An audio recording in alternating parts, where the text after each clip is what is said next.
Hi everyone, my name is Natalie.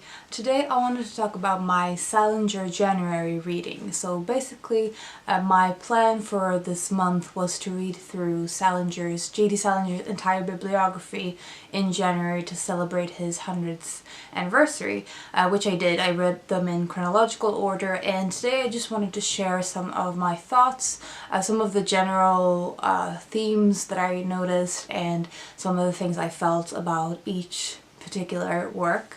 So I'm going to start off with the first one that he published, which is obviously The Catcher in the Rye. He'd actually been publishing short stories for a while before The Catcher in the Rye came, but it wasn't really until this publication that his career took off. And this I've learned from reading the biography about him. Anyway, so The Catcher in the Rye follows Holden Caulfield. He's a teenager who's just been kicked out from his school, and you follow him after he's been kicked out, and I think about 24 hours. It's a very short time span, but you just see him sort of wandering around the school for a bit and then going from place to place, and the focus of the book is on his emotional reaction to the being expelled, and also all the things that's going on in him. The criticism of this book is usually that Holden Caulfield is really angsty, that he dislikes everyone, that he calls everyone a phony, that they're all fake, and he is the only one who is true to himself.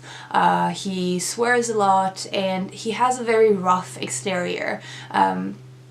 That makes it hard to feel anything beyond annoyance, I think. The rereading of this made me realize how sad it is. Holden Caulfield has this rough exterior, but underneath you notice that he has not just alienation with people, but that he's very lost and very sad, and he's trying to figure out how to deal with that and how to find some kind of something to cling to, something that feels safe and stable.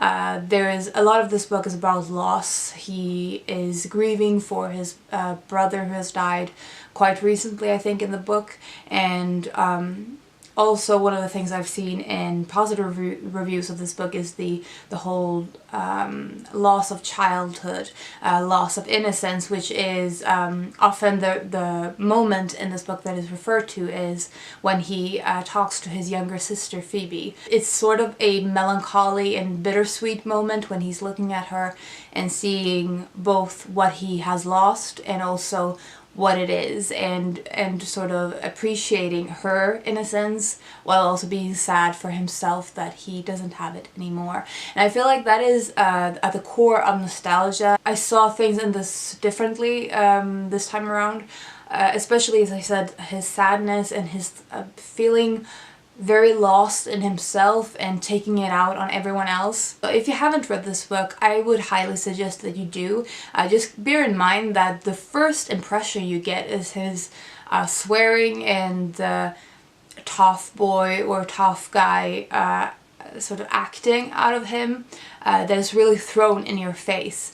But once you look past it and once you see his emotional journey in this book, I think there's a lot of it that can be relatable in no matter what age you are. Next up is For Esme with Love and Squalor and Other Stories, or also called 9 Stories. So this is the short story collection that came out in 1953. I actually reread this last year, so it wasn't as revelatory a rereading experience for me. As I've said in previous videos, it is up to this date my favorite short story collection. I think there isn't a single dud in this collection. While I love some of them more than others, I still think that they are all magnificently crafted.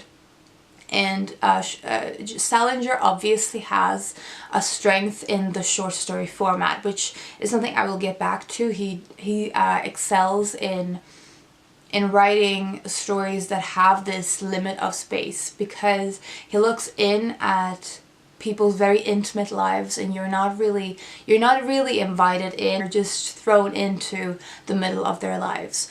He's really good with dialogue, as I've mentioned before, and also the interaction between adults and children in stories like Teddy, or for Esme, We Love and Squalor. One of the stories I found really funny this time is Pretty Mouth and Green My Eyes. It's about a woman who has an affair with a man, and her husband calls the man, because they're friends, calls the man to rant about his wife going missing, like he doesn't know where she is and he suspects her of having an affair.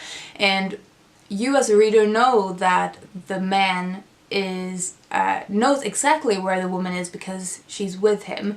It is funny because you know exactly what's going on, and you see this other man lie and sort of talk down the husband, and also the other man, also the husband, also lying at the end. But also it's very tragic because none of these characters really end up happy in the end. So I just found that it hit me in a new way, especially the funny aspect, the ironic kind of funny. But I think the collection as a whole carries the irony and funniness, the funny irony of it throughout, and also a kind of, not necessarily a melancholy, but a sadness and a twinge of nostalgia in them that I really love, as well as the fact that he's fantastic at dialogue and everything, and moments that are very fleeting and that would be completely lost to these characters. Like, these characters would probably not remember the moments. It just makes the collection as a whole really special. Next is Franny and Zooey, and this is I would say one short story and one novella. Here is where you can tell that Salinger works much better in the short story format than the novella. So Franny is the story of Franny, who's one of the members of the Glass family. More on that later. The way that Franny criticizes academia and all of the things that, basically the phoniness of it, the structures of academia and of English literature as a study area, and the overanalyzing of everything in a school environment, things like that hide incompetence, for example. She is very critical of this sort of academia system, and that aspect of it really reminded me of The Idiot by Elif Batuman. But Salinger also interweaves this the spiritual aspect. A lot of his characters sort of are struggling with, or are thinking about spirituality. But Franny is a really good story and really packs a punch. It's about this girl, or this young woman, who is again having this kind of mental breakdown and questioning everything that she's taken for granted with school and what she's supposed to do and everything like that. And she meets her boyfriend and they're having this conversation. And the further it goes on, the more she feels like she just can't deal with it anymore. Zooey is the novella, is much more meandering. It's about another member of the Glass family, Zooey. So Franny and Zooey are the youngest in the Glass family, and the oldest is Seymour, who dies in A Perfect Day for Banana Fish in the 9 Stories collection. And you see more of these characters in for example, Zooey. You also see Buddy, who is the next oldest in the Glass family, and you see even more of him in the last book I will mention after this. But in Franny and Zooey, you see the youngest, and you see sort of the way that the legacy of the older siblings have affected them, and what they feel like they have to live up to, and how they've been influenced by their older siblings, especially Seymour, and the way that his death has affected everyone in the family. In Zooey, you see the young man talking with his mother in the bathroom is one of my favorite parts of that story. And they're talking about Franny's mental breakdown, so they're very connected, these two stories. But he's not just talking about Franny, he's talking about himself and what he wants to do and what he doesn't want to do, and he talks about their history with all of the children in the Glass family have participated in this radio show for young children, and they've become sort of celebrities for radio, and especially Seymour again. And he talks about how this affected them, and especially their upbringing, and how this legacy affected them, and all of the choices that they've made. It really develops further the aspects of Franny, in terms of both her, you see her interacting with Zooey, and at first she's again criticizing everything about academia, and looking at her spiritual journey and everything, and her options of going a completely different direction. And Zooey is criticizing her back, is poking holes in her arguments, and I feel like that is the thing I was lacking in The Idiot by Elif Batuman. Again, the reference to that book, but it reminded me so much of the book in the way that the things I liked in the book. But in the Zooey story, Zooey is sort of forcing her to look more critically at her own flaws and her own faults, not being stuck in this I hate everyone kind of mind frame, and to look at what she can change on herself and what the things she's also doing. I also think it gives a lot of background to the Glass family, which is actually really useful when you've read A Perfect Day for Banana Fish and Franny, and also the next book. And it's really interesting to see the family's dynamics as a whole. Lastly, we have Raise High the Roof Beam Carpenters and Seymour an Introduction. I love the first story of this. It follows Seymour's wedding day through the eyes of Buddy, and it is a really funny story, as well as being really interesting in terms of seeing Seymour up front. You actually hear some of his own thoughts through his journal. Buddy is reading it because Seymour doesn't actually come to his own wedding. He ends up, I think, eloping with the bride.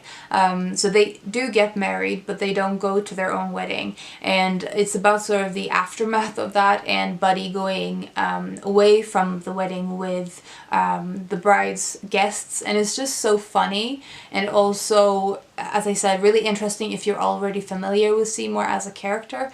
It gives a lot of background to him and more depth to the character, instead of just being this ghost, which I feel like is the way he left off in A Perfect Day for Banana Fish, not just because he dies, but because you don't see enough of him to really get a clear sense of him. He's more like a legend, and he, as I said, he reappears in other stories, and again, then he's usually more of a ghost presence than he is of a character of flesh and blood. And the Raise High the Roof Beam is the only story, really, I think, that gives him his own voice in that intimate way. Seymour an Introduction is written by Buddy, and while it is about Seymour, he's supposed to write this sort of eulogy kind of thing about Seymour, but it is much more about Buddy and about Buddy's feelings about Seymour. It feels like it's very pointless because he walks around the topic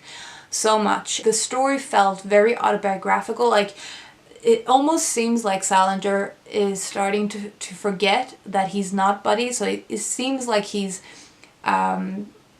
that he's blurring the line between himself and Buddy, and that he's almost becoming a little bit obsessive about Seymour. It feels very long, very dull in parts. It is quite similar to how I felt about Franny and Zooey. The first time I felt like Zooey was a really long and pointless story, but as I said, I did really enjoy it much more on a rereading, so I'm hoping that is the case for me with Seymour an Introduction.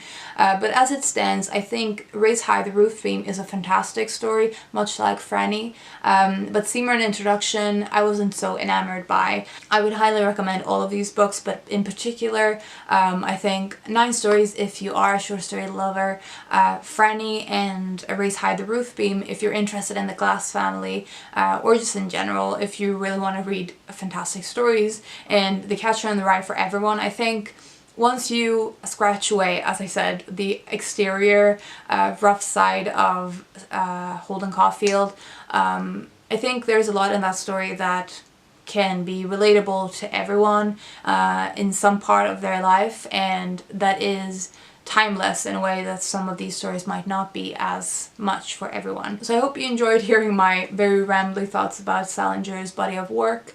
I really enjoyed reading through all of these, and yeah, I'm looking forward to reading more about his life in the biography. So I hope you're having a fantastic day, and I will talk to you soon. Bye.